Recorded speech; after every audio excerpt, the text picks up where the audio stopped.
Welcome to Sensors based on luminescence quenching. So, suppose that molecule M absorbs light to be promoted into excited state M star. So we've got M plus some amount of light, H nu, yields M star, our excited state. And the rate here is proportional to M. So we've got the rate is equal to the change in concentration of M star per change in time. And that equals Ka times concentration of M. This Ka here is the rate constant of absorption. This depends on the molar absorptivity of M and on the intensity of light. And after absorption, then our M star can emit light to return to the ground state, so we can get M star transitioning back to our ground state M, and we can get a photon out. And the rate here is equal to minus the change in concentration of M star per change in time, and that equals Ke times concentration of M star, where here Ke is the rate constant for emission. And note that the emission rate is proportional to the concentration of M star, not concentration of M. But M star could instead lose energy as heat via vibrational relaxation, so we could have M star transition back to the ground state M and some heat by vibrationally relaxing and allowing some of that energy to go to surrounding molecules. And the rate here of deactivation is equal to minus the change in concentration of M star per change in time, which is equal to the rate constant for deactivation, Kd, times the concentration of M star. On the other hand, M star could transfer energy to another molecule, Q, thereby promoting Q to excited state Q star. Q here is our quencher, and this is our quenching process. So M star plus Q yields M, now in its ground state, plus Q star. And the rate here is equal to minus change in concentration of M star per change in time, which is equal to the quenching rate constant times the concentration of M star times the concentration of Q. So now the quenching rate depends both on the concentration of M star and on the concentration of our quencher, Q. Now, our quencher in the excited state can then lose energy by any of these same processes.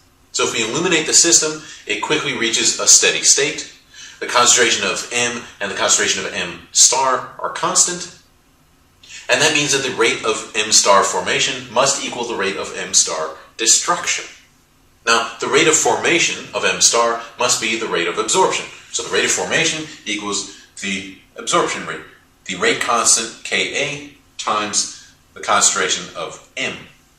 Now, there are three M star destruction processes, so the rate of destruction is the sum of these three individual rates. So the rate of destruction is equal to the emission rate plus the deactivation rate plus the quenching rate. And this means that because we know the rate of formation is equal to the rate of destruction, we can say that the absorption rate, Ka times concentration of M, is equal to the sum of the emission rate, the deactivation rate, and the quenching rate. Now, we want a way of discussing how often the absorption of a photon leads to our desired process occurring, which is generally emission. This is called the quantum yield and is expressed as a fraction. The quantum yield for emission in the absence of a quencher is phi naught. Phi naught is equal to the emission rate divided by the absorption rate. So if we have one emission for every one absorption, then we'll have a quantum yield here of 1. Now we won't have that. We won't get one emission for every absorption. We'll have some vibrational relaxation occurring. But that would mean that phi naught is equal to the emission rate divided by the absorption rate.